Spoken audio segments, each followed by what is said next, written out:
Perkenalkanlah, saya Pak Pri.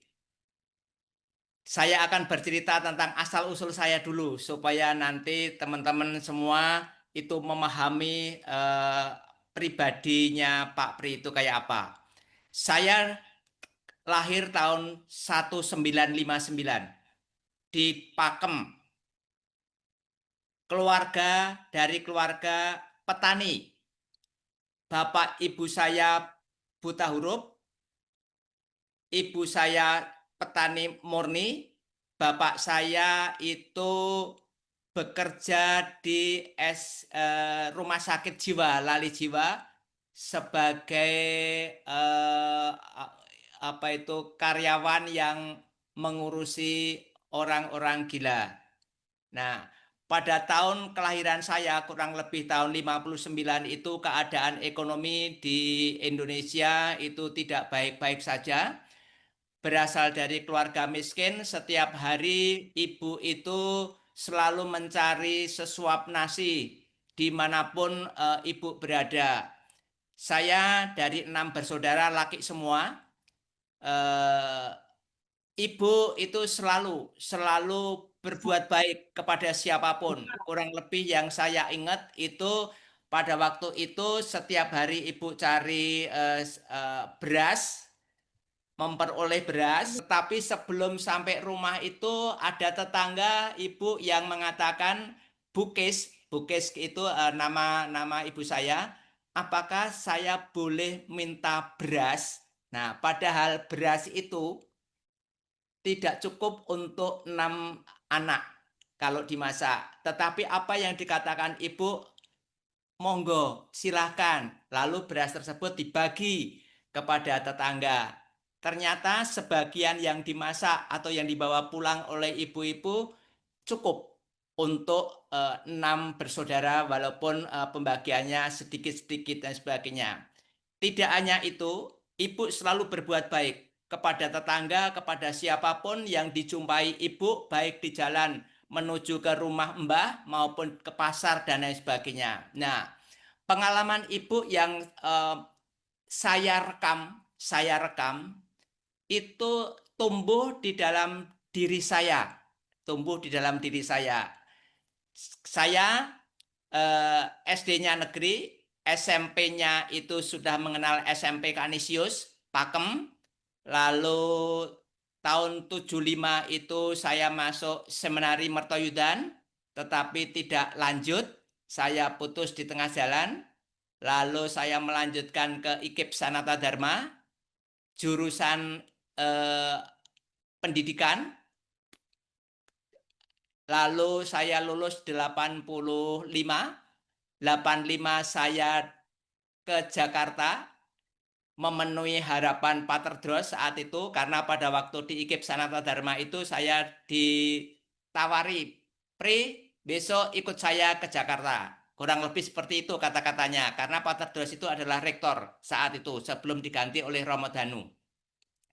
Lalu saya lulus ke Jakarta mencari Romo Dros. Romo Dros posisinya ada di Kolese Kanisius. Saya ketemu dengan Romo Dros, saya diterima dengan baik, saya dikasih SK di Kanisius. Lalu Romo Dros bilang, nanti ikut saya. Saya bingung, tetapi saya cuma diam. Di Kanisius 85, 86, 87 Kanisius membuka filial baru, yaitu Kanisius Unit Selatan, yang terkenal dengan SMA Gonzaga, yang di dalamnya itu ada SMA Seminari, Wacana Bakti. Nah, dari 87 sampai dengan 2019, saya bekerja 32 tahun, 19 bulan Februari, 12 Februari saya pensiun. Lalu sebetulnya ada 2 sekolah yang mengincar saya, Pak Pri, nanti kalau sudah pensiun bantu saya ya. Itu Romo Hani yang saat itu ada di katedral, sekarang sudah pindah. Lalu Suster KFS yang ada di Kelapa Gading. Karena pensiun saya itu bulan Februari nanggung belum tahun ajaran baru, maka saya mencoba untuk menghubungi Suster Odelia KFS. malam tanggal 13 Februari. Jam dini hari, jam kurang lebih jam 3. Suster, saya sudah pensiun, apakah boleh saya bekerja membantu suster? Suster Odelia mengatakan dengan senang hati. Lalu tanggal 13 Februari jam 7 itu saya sudah nongkrong di lantai 4 SMA Mary Yosef. Saya ketemu dengan suster dan lain sebagainya. 6 bulan, lalu saat 6 bulan itu saya bilang kepada suster, suster sebetulnya saya diharapkan untuk ke sekolahnya Romo Hani Bilarminus Jati Bening Bekasi. Oh silahkan Pak Pri. Lalu saya pamit suster pergi ke Bilarminus hanya bertahan 4 hari. Setiap hari istri saya mengatakan kok nggak bahagia mas. Hari kedua juga kok nggak bahagia mas. Hari ketiga sama, hari keempat saya pamit kepada suster yang ada di Bilarminus. Lalu saat itu suster ke rumah saya menanyakan kenapa, ada apa Pak Pri kok hanya 4 hari. Lalu saya mengatakan mungkin belum jodoh suster. Lalu suster dengan kata-kata saya itu memahami sekali. Lalu saya kembali ke Mary Yosef, SMA Mary Yosef Kelapa Gading. Lalu saat itu juga suster mengatakan Pak Pri silahkan ke yayasan. Ngapain suster? Pokoknya silahkan ke yayasan. Disitulah saya menandatangani surat perjanjian kerja dan lain sebagainya. Kurang lebih seperti itu. Di SMA Gonzaga saya 32 tahun. Jarak antara rumah dengan Gonzaga itu 22 kilometer. Lalu setiap kali pagi itu saya pasti memakai motor. Dapat dikatakan Pak Pri itu tua di jalan. Selama 32 tahun saya di Gonzaga. Lalu suatu saat menyusuri Kalimalang di pagi hari, lalu motor saya kehabisan bensin. Padahal di Kalimalang itu cukup ramai kendaraan, baik jalan kaki, pakai motor, pakai mobil, dan lain sebagainya. Tetapi tidak ada satu orang pun yang menyapa Pak Pri. Misalnya saja Pak Pri ada apa, motornya apa, dan sebagainya, dan sebagainya. Tidak ada satupun. Dalam hati kecil saya, saat itu tahun 85, 86, 87, itu dalam hati kecil saya mengatakan, kok koyo gini ya kehidupan di Jakarta kerasnya. Lalu karena saya berpeluh dalam arti keringat saya banyak dan sebagainya, baru menemukan pom bensin yang jauh sekali. Dari pengalaman itu, saya mencoba besok pagi saya harus membawa sebotol bensin. Untuk apa?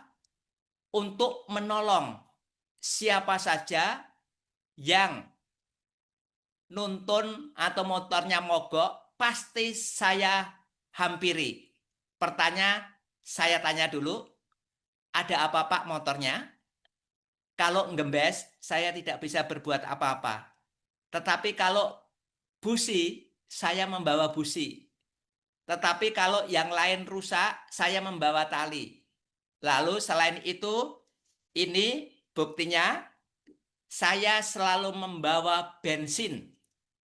Untuk apa? Untuk saudara-saudara kita yang mogok di jalan, saya tanya, kenapa Pak?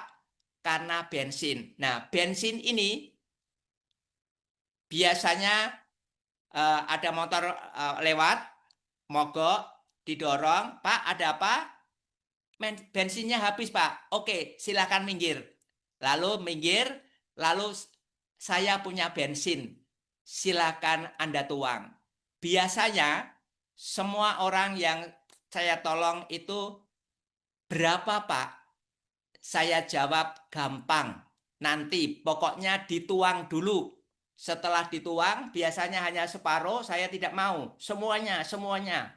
Oke, setelah semua dituang, habis dan lain sebagainya, dia pasti mengeluarkan dompet. Berapa Pak? Dan lain sebagainya. Nanti dulu. Pokoknya ditutup dulu apa itu tutup bensinnya. Setelah ditutup, saya minta supaya dicoba di starter. Setelah di starter, jaketnya biasanya saya tarik dekat mulut saya. Pak atau Bu atau Mbak, selalu berbuat baik ya kepada siapapun dimanapun Anda berada. Dadah, dan lain sebagainya. Itu kata-kata itu setiap kali saya menolong pasti tak sampaikan kepada yang apa itu mengalami mogok motornya dan lain sebagainya. Beberapa pengalaman yang aneh, dia mengejar, Pak, Pak, Pak, Pak. Saya langsung aja karena saya sama sekali seperti ibu saya tidak butuh imbalan jasa, tetapi saya harus menolong orang yang mengalami kesulitan. Nah, dari situ bensin saat ini sekarang posisi ini itu harganya 15.000 Pertamax. Tetapi apa yang saya pakai itu Pertalite. Yang ada di motor saya itu Pertalite, tetapi yang saya bawa ini adalah Pertamax. Lalu, apakah setiap hari laku? Enggak, setiap hari tidak laku. Tetapi apakah dalam 1 minggu itu laku? Pasti laku, pasti laku. Dengan apa itu model seperti saya tadi, dituang sampai habis, dicoba starter, lalu saya mengatakan berbuatlah baik kepada siapapun dimanapun Anda berada. Nah, dari pengalaman-pengalaman itu banyak pengalaman. Pengalaman yang sangat menarik saya itu adalah dia memanggil ibu yang istrinya yang jalan kaki membawa helm, Bu, kesini Bu, bensin sudah ada dan lain sebagainya. Di situ saya melihat kegembiraan, baik dari bapak maupun istrinya. Saya melihat kegembiraan. Lalu dia memaksa memberikan duit kepada saya, pasti memaksa. Siapa saja yang saya tolong itu pasti memaksa, tetapi saya menolak dengan halus dengan kata-kata itu, berbuatlah baik kepada siapapun dimanapun Anda berada. Nah, perbuatan baik saya ini itu sudah lama sekali. Apakah bisa dihitung? Tak terhitung jumlahnya. Dari tahun 85-an sampai dengan saat ini. Sampai dengan saat ini posisi saya Cikunir menuju ke Mary Yosef 9 kilometer. Kalau dari Cikunir menuju ke Gonzaga itu 22 kilo. Setiap hari pasti ini bersama dengan plastik merah ini selalu nyantel di motor saya. Untuk apa? Untuk menolong siapa saja yang membutuhkan pertolongan khusus masalah bensin ini. Itu pertama. Yang kedua, karena saya itu meresapi atau istilahnya itu melihat langsung perbuatan ibu saya yang selalu berbuat baik, maka perbuatan baik saya itu tidak hanya di di perjalanan membawa bensin. Nah, salah satunya yang membawa bensin ini ada majalah Utusan. Pengalaman saya ini ditulis oleh wartawan di Utusan. Kurang lebih kalau saya membuka ini. Ini dengan judul Pak Guru dan Seliter Bensin. Ini dimuat tahun 2009. 2009. Ini adalah anak-anak Gonzaga di ruangan saya. Ini adalah Pak Pri, dua anak ini sedang konsultasi karena saya sebagai guru BK. Ini edisi 2009. Nah, perbuatan baik saya juga saya lakukan di gereja. Gereja saya itu saat itu belum terbangun, baru dibangun, tetapi kerusuhan tahun 98 dan sebagainya, gereja saya yang di Jati Bening itu dibakar untuk pertama kalinya. Sehingga kami tidak punya gereja. Baru dibangun, dibakar dan sebagainya. Lalu di Gereja Bedeng saat itu tidak ada kur.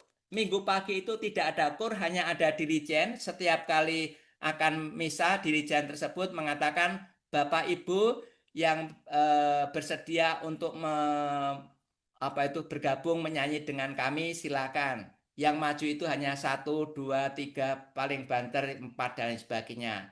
Dari situ saya mempunyai inisiatif bagaimana seandainya saya membentuk grup WA untuk komunitas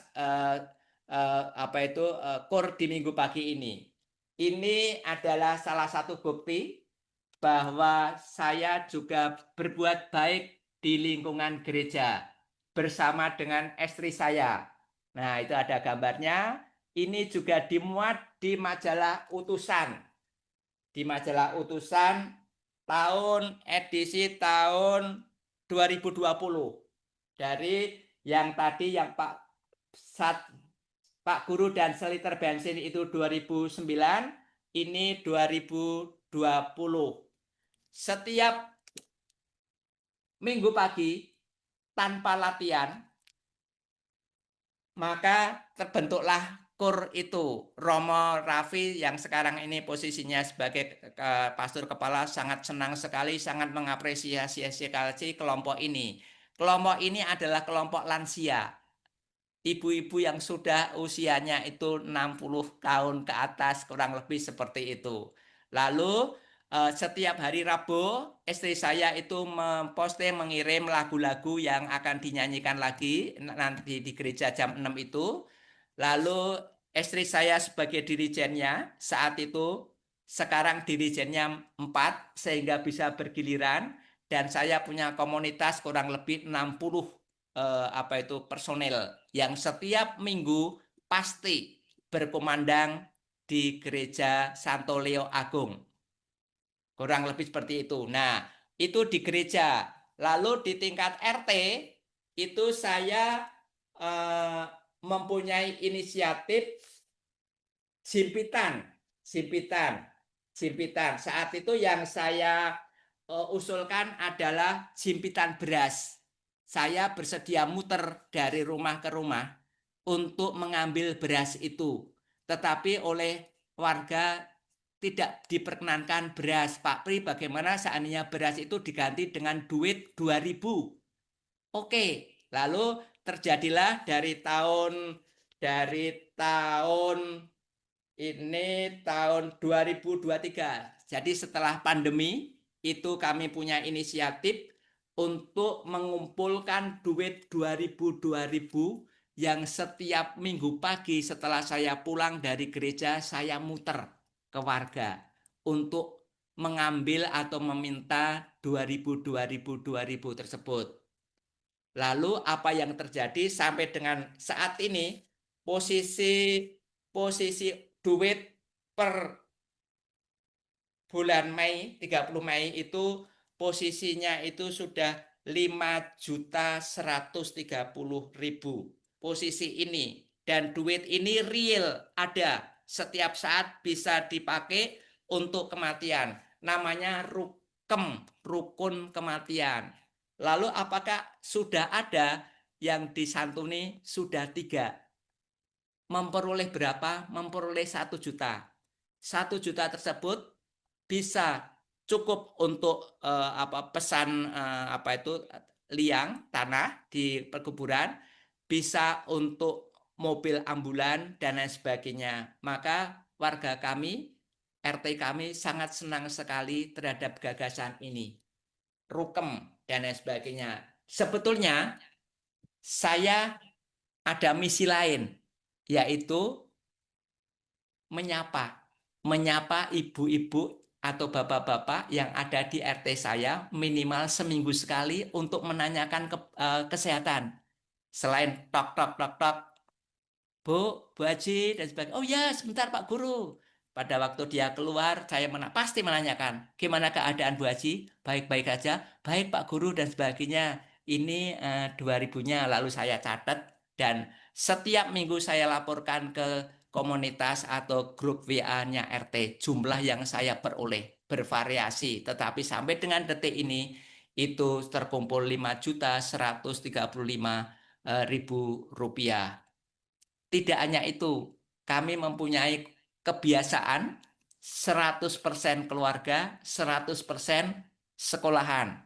Maka Pak Pri ini setiap sorenya tidur jam 6. Jam 6 itu Pak Pri sudah tidur, kecuali hari ini ada momen khusus yang sangat membahagiakan ini. Untuk apa? Pak Pri tidur jam 6 agar supaya 1:30 itu Pak Pri bangun. Loh, kok pagi amat Pak Pri? Iya, supaya saya bisa membantu istri untuk ngepel, nyapu, ngepel, nyuci, nyetrika, dan lain sebagainya. Sampai dengan jam 3, setengah 3. Setengah 3 itu selesai, lalu jam 3 kurang seperempat, kurang lebih itu aku keluar, membersihkan halaman RT, nyapu sebentar. Karena kompleks saya sebelum masuk ke RT saya itu ada parkiran mobil dan lain sebagainya. Di jalan sepanjang jalan parkiran mobil itu biasanya saya bersihin. Setelah itu Pak Pri lari keliling 6 kali seperempat komplek dan lain sebagainya. Lalu pulang, istri belum bangun, mandi, makan jam 4.20 Pak Pri pasti membangunkan istri. Dek, bangun. Aku mau berangkat. Lalu berangkatlah. Cium sana, cium pipi kanan, kiri, dan sebagainya. Lalu berangkat.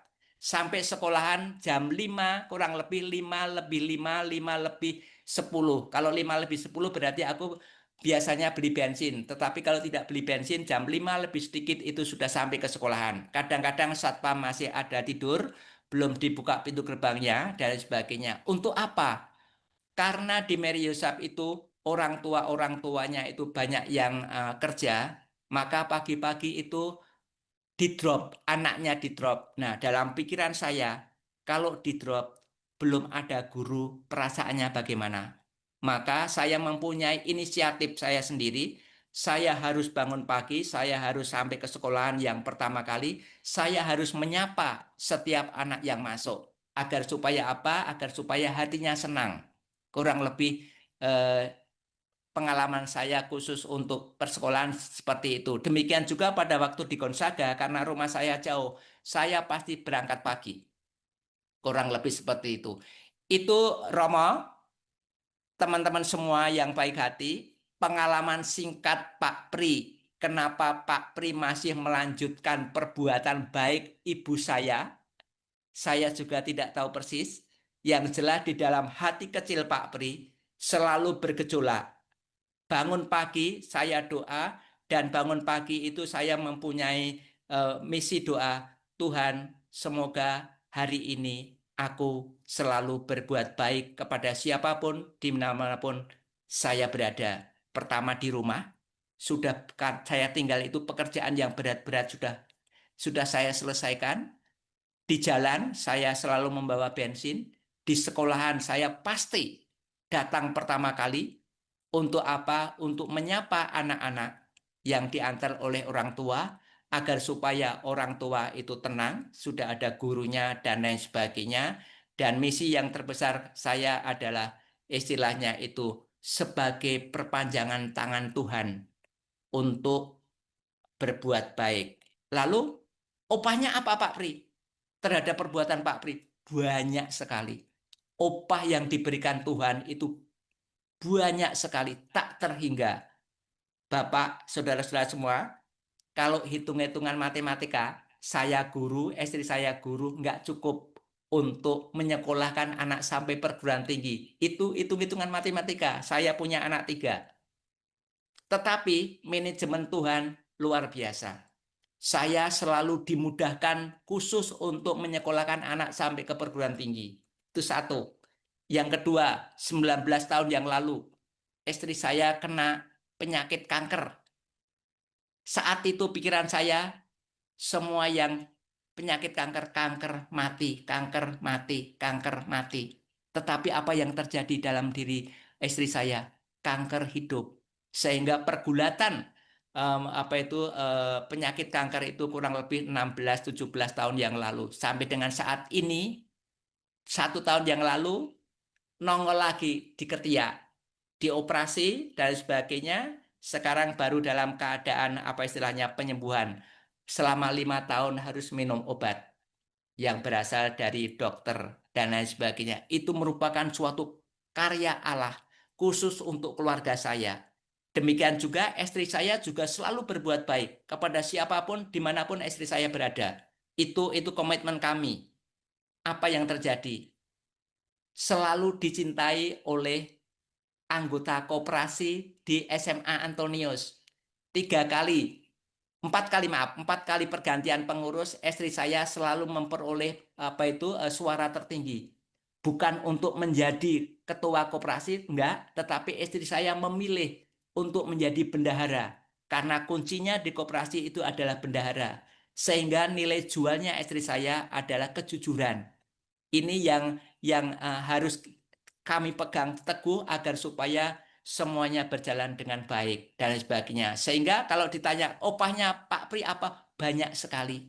Apa yang kebutuhan saya itu Tuhan yang mengurusi.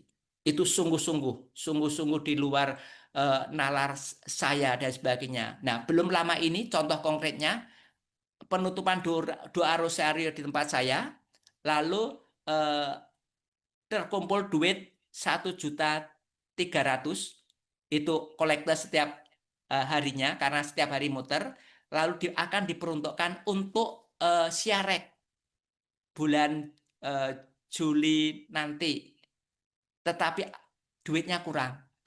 Saya spontan, saya akan menambahi sejumlah kolektor yang diterima hari ini, yaitu 1,3. Saya tambahi 1,3 menjadi 2,6. Saya tidak mikir uang tersebut dari mana nantinya, karena uang tersebut adalah duit makan. Lalu apa yang terjadi?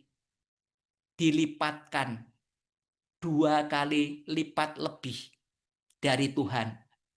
Itu salah satu, baru minggu kemarin, itu salah satu bukti bahwa kita tidak boleh takut untuk melakukan perbuatan, entah itu memberi apapun. Karena baru punya gagasan saya saja, Tuhan sudah memikirkan, mencurahkan rahmat yang begitu banyak. Apalagi kalau pikiran yang baik itu diaktualisasikan, dikonkretkan kepada orang lain. Sehingga apa yang terjadi? Pada waktu saya menolong orang lain, hati saya bahagia. Sampai dengan detik ini sehat. Istri saya sampai dengan detik ini juga sehat. Walaupun di dalam dirinya itu ada sel kanker yang tumbuh. Tetapi istri saya aktivitasnya jalan dan lain sebagainya, banyak berkat dan lain sebagainya. Jadi saya cuma pesan kepada saudara-saudara semua, jangan takut untuk berbuat baik. Karena perbuatan baik itu akan kembali kepada yang kita sendiri.